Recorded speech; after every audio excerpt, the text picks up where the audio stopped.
नमस्कार पुष्पालक मित्रांनो, स्वागत आहे आपल्या फेट गुरु या युट्यूब चॅनलवरती. मित्रांनो, आजच्या व्हिडिओमध्ये आपण पाहणार आहोत की आपण आपल्या पशूंच्या चाऱ्याचे जर पचन सुधारले तर त्या ठिकाणी आपल्याला आपल्या पशूंमध्ये कशा प्रकारे फायदे पाहायला मिळतात.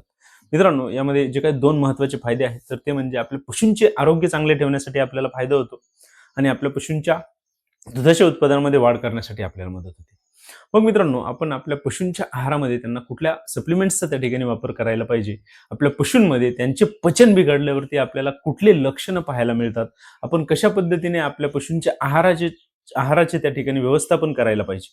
तर यामध्ये मित्रांनो, आपल्या पशूंमध्ये ज्यावेळेस त्यांचे पचन बिघडलेले असते तर त्यांची भूक कमी झालेली आपल्याला पाहायला मिळते. आपल्या पशूंमध्ये त्यांना जुलाब होण्याच्या समस्या पाहायला मिळतात. आपल्या पशूंमध्ये त्यांना अपचन असेल, पोटफुगी असेल तर यांसारखी लक्षणं पाहायला मिळतात. आपल्या पशूंचे दुधाचे उत्पादन कमी होते. आपल्या पशूंच्या दुधामधील फॅट एसएनएफ सुद्धा त्या ठिकाणी कमी होत असतो.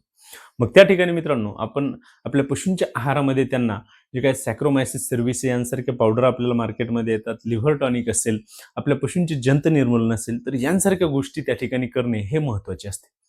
मित्रांनो, आपल्याला जर या विषयावरती सविस्तर माहिती पाहिजे असेल, आपण कशा पद्धतीने आपल्या पशूंच्या चाऱ्याचे पचन सुधारू शकतो, आपल्या पशूंचे आरोग्य चांगले ठेवू शकतो आणि आपल्या पशूंचे दुधाचे उत्पादन वाढवू शकतो, तर त्याचा व्हिडिओ आपल्या YouTube चॅनलवरती अपलोड केलेला आहे. आपण तो नक्की पहा. धन्यवाद.